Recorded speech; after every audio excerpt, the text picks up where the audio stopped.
A escritora e pesquisadora Macau Góes e também a fotógrafa Graça Seligman viajaram por várias cidades do país e também do México. O resultado é o livro Que Boneca é Essa? Vamos conferir?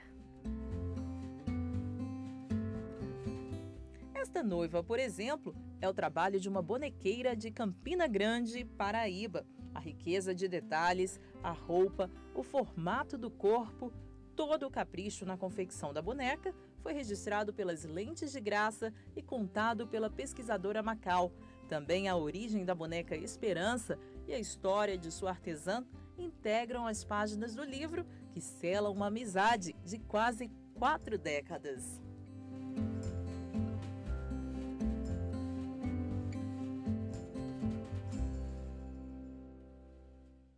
Macau e Graça, vocês já se conhecem então há mais de 40 anos, né? E assim, é a primeira vez que estão aí com o trabalho juntas. O que levou aí a unir essa amizade com esse trabalho profissional? Bem, eu tenho um trabalho grande na área de brinquedos populares e faltava achar um momento que a Graça tivesse disponibilidade para encarar esse trabalho, que foram 3 anos de pesquisa de campo, e que eu também não tivesse numa consultoria. Como eu tinha saído de um trabalho de 10 anos no artesanato solidário, aí eu propus para a Graça achou ótima a ideia, ela também tinha uma brecha na agenda, e aí nós começamos o trabalho. Exatamente, foram mais de 3 anos, né, de pesquisa que eu acompanhei a Macau. E para mim foi uma grande oportunidade, porque os meus trabalhos, os últimos trabalhos, estavam sendo marcados por fotografar monumentos, patrimônios, e esse foi um trabalho muito humano e muito assim, importante, né, para a preservação da cultura popular, e foi uma grande oportunidade que eu tive ao ser convidada pela Macau para fazer essa parceria com ela.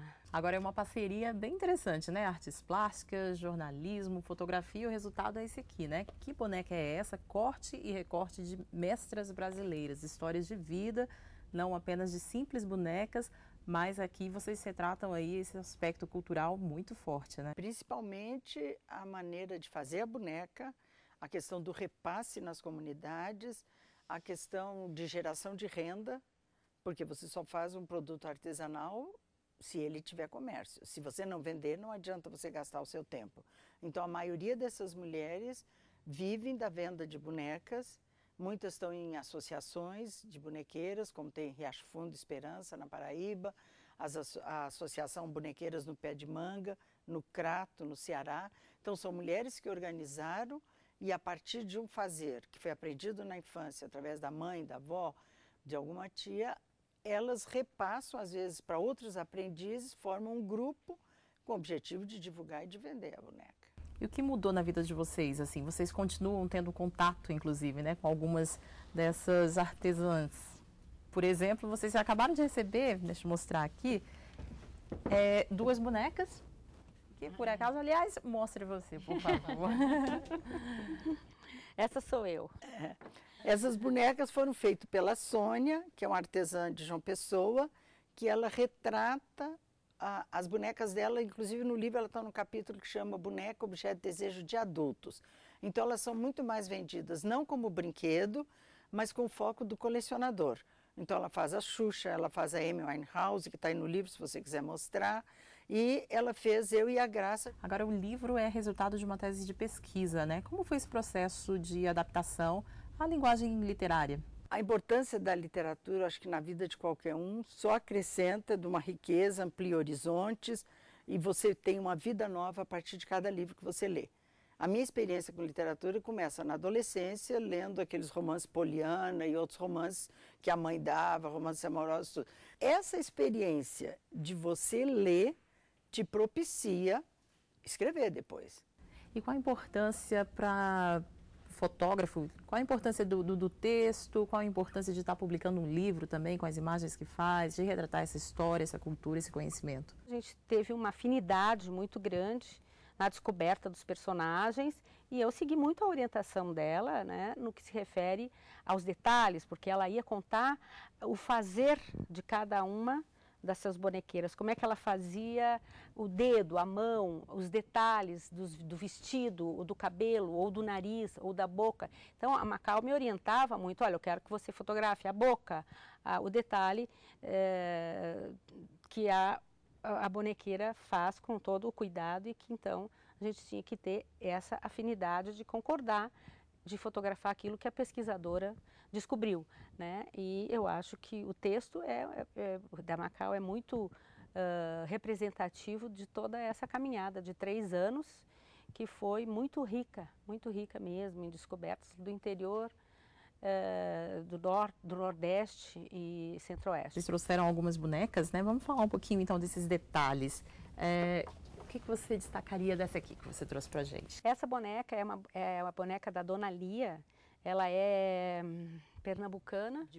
De Bezerros. E essa eu comprei antes de qualquer coisa. Você vê que ela é articulada, ela mexe as perninhas, né? E olha só como ela é toda perfeita, o vestidinho reforrado, tem pulseirinha, tem brinco, tem o lacinho, olha, a boquinha é toda bordadinha, a boca, os olhos todos bordados, tudo muito genuína, é exclusivo, cada boneca é uma boneca. Então essa boneca eu comprei antes de conhecer a Dona Lia. Quando a Macau viu essa boneca, ela disse, nossa, essa boneca é da Dona Lia, porque ela conhecia muitas bonecas. E eu disse, olha, essa é a minha preferida, porque ela é linda. E quando eu conheci a Dona Lia, eu achei ela parecida com as bonecas que ela faz. Aliás, isso é muito comum. Então você vai observar as bonecas, que elas têm alguma semelhança com as próprias bonequeiras. É muito bom ver isso. E por falar da Dona Lia, aqui ela está, aqui do livro, né? Fotografia dela. Ela é reconhecida no estado de Pernambuco como artesã da boneca perfeita. Inclusive como uma grande mestra, ela foi homenageada há 2 anos na FENEARTE, que é a grande feira nacional do artesanato, a mais importante do Brasil hoje, que recebe mais de 2, 3 mil pessoas por dia comprando, consumidores, turistas. E a Dona Lia foi a grande mestra homenageada por esse saber que ela tem, pelo fazer, pela boneca, pela qualidade do produto. Falar em qualidade de produto, a gente nota justamente isso, né? Os detalhes que a gente acabou de destacar e também, assim, a finalização. Vamos falar desse boneco aqui agora. Quem é ele, quem fez? Esse boneco é de Goiás, da Ana Costa, aqui de Olhos d'Água, que elas fazem durante a Feira da Troca, que acontece 2 vezes por ano, e elas fazem para trocar, ou não trocando por outra coisa, porque esse é o objetivo da feira, é vendido. E você vê que é um boneco bem mais simples, a costura é aparente, ele não tem um requinte de produção como tem o boneco da Dona Lia.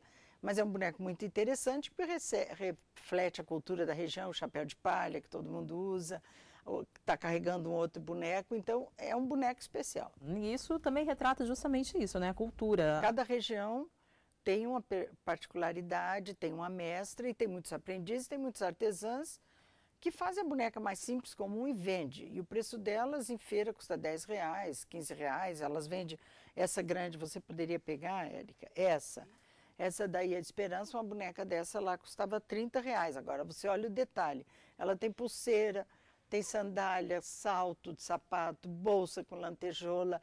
E tudo isso só deu riqueza no livro por causa da imagem.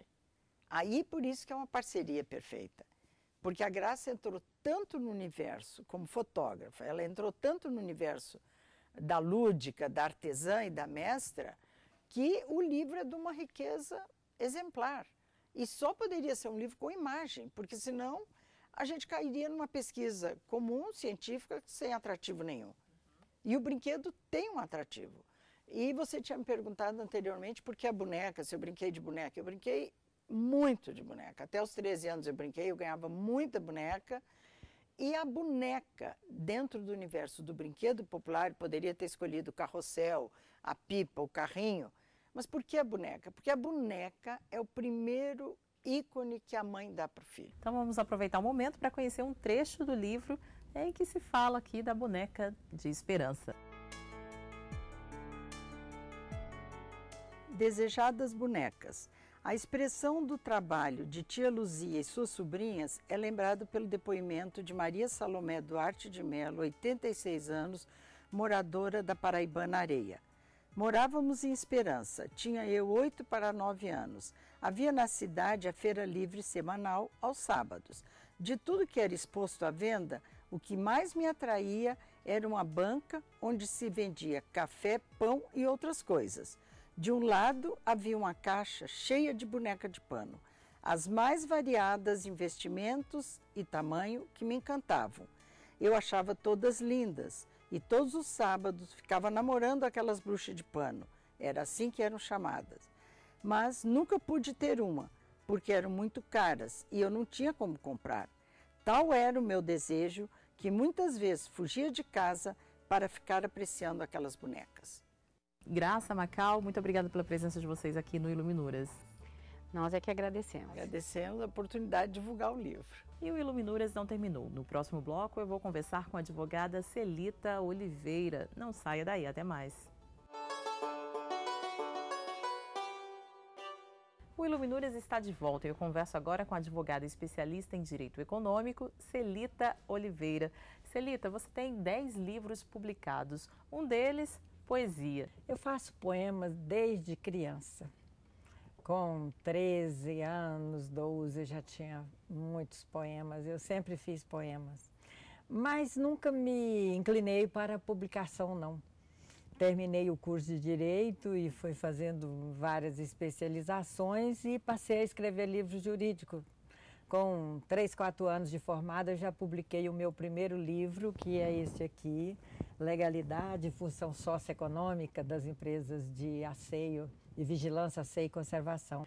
Mas depois, por incentivo dos meus colegas da Academia de Letras do Distrito Federal, que sou uma das fundadoras, especialmente o brilhante poeta José Prates, que foi quem catalogou tudo que eu tinha escrito, escritos em guardanapo, escritos em vários lugares. E aí, com o incentivo dos colegas, eu resolvi publicar esse livro de poesia. Mas que foi uma coisa muito agradável, tem sido muito agradável, tem alguns poemas, a maioria ligada ao amor.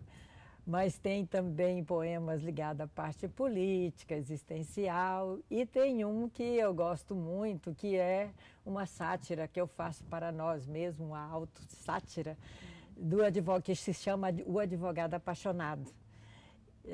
O advogado apaixonado é aquele que questiona, inclusive, o amor, né? O advogado questiona tudo, né? A fama do advogado é essa, é de questionar tudo.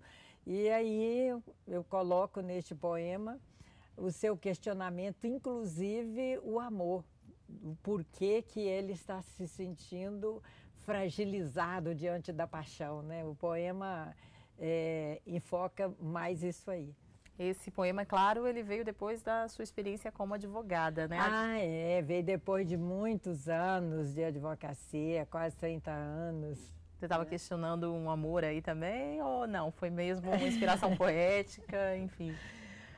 Não deixa de... A poesia, ela é uma criação, que sai muito do imaginário, mas não se pode dizer que o poeta tira alguma coisa própria lá de dentro, sempre tem algum resquício, né? Agora, uma adolescente que já escrevia poesia aos 12 anos é sinal aí de que você foi uma criança que lia bastante, né?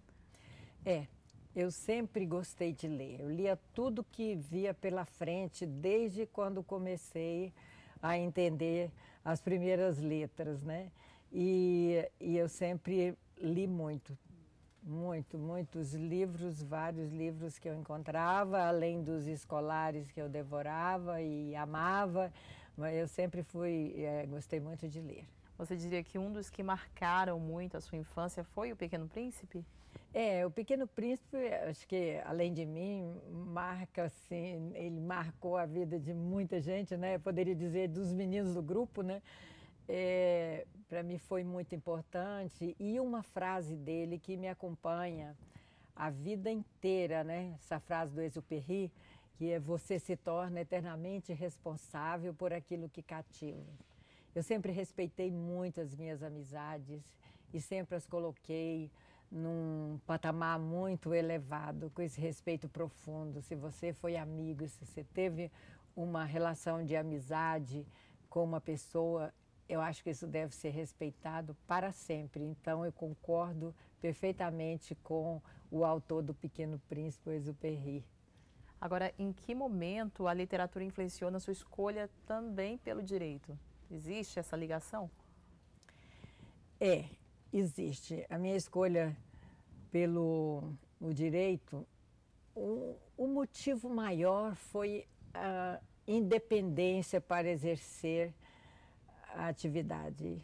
Eu sou amante da independência, sou do signo de Aquário e gosto muito da independência. Então, o ser advogado me fascinava desde adolescente pela independência no exercício da profissão, né? Isso me influenciou muito. Sempre pensei que, como advogada, eu iria lutar, e como lutei nesses meus 36 anos de exercício profissional, com todas as forças para defender aqueles que precisavam da minha ajuda, né? E logo que li Rui Barbosa, e me empolguei muito, mesmo quando ainda estava me preparando para vestibular, me empolguei muito com a sua oratória, com a sua forma de encarar a vida, totalmente desprendido da parte material, mas em busca da realização do direito.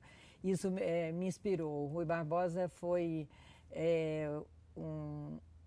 um escritor que muito me inspirou, desde os meus primeiros anos de faculdade, desde a decisão de cursar a faculdade de Direito. E hoje, assim, o que você lê, quais são os autores preferidos, o que você destacaria aí pra gente? Eu leio muito, eu gosto de ler assim, vários livros ao mesmo tempo, dependendo do meu estado de espírito no dia, na noite, eu leio um tipo de literatura, né? Eu busco, né? Mas tem alguns livros que eu leio mais.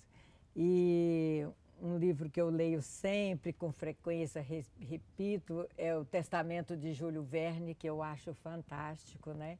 No seu testamento, ele diz que tem 3 grandes amores, que é a música, o mar e a poesia. E inspirado nessa frase, que eu também tenho esses 3 grandes amores, a música, o mar e a poesia, mas eu tenho mais 3 grandes amores, que são a Líria e a Celi, minhas filhas, hoje brilhantes advogadas, para minha felicidade, minhas 2 filhas, e o direito. Então, são os meus 6 grandes amores, o mar, a música, a poesia, a líria, a Celi e o direito. De que forma você chegou a influenciar aí? Porque provavelmente elas também têm gosto pela literatura, seguiram aí os passos da mãe. De que forma se deu essa influência? Às vezes as pessoas querem me criticar dizendo que eu fiz com que elas se tornassem advogadas, mas não foi bem isso. Eu gosto muito da liberdade e elas, então, independência, então eu não fiz essa pressão sobre elas, não. Elas são advogadas por livre escolha, né?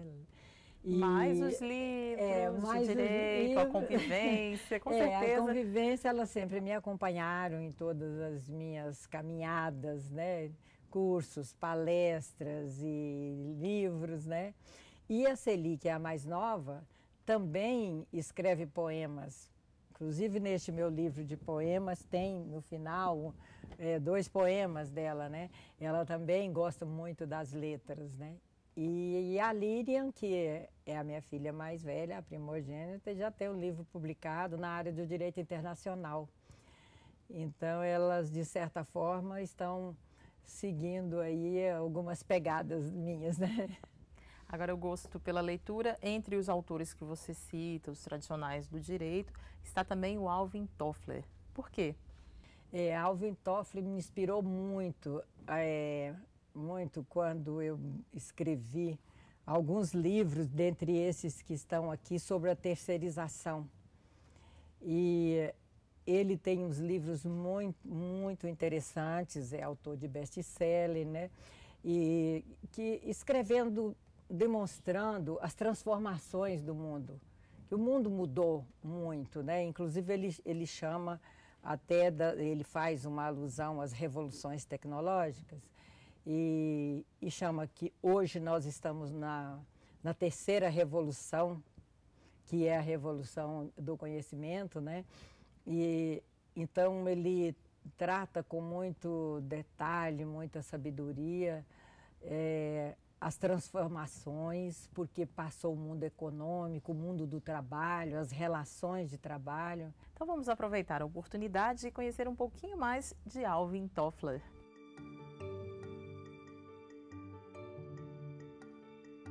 Alvin Toffler nasceu na cidade de Nova York em 1928. Doutor em letras, leis e ciência, ficou conhecido pelos textos sobre a revolução digital das comunicações e tecnologia. Casou-se com a escritora Heidi Toffler. Juntos, os dois escreveram diversas obras de análises sobre mudanças sociais, políticas e econômicas, além do livro Future Shock.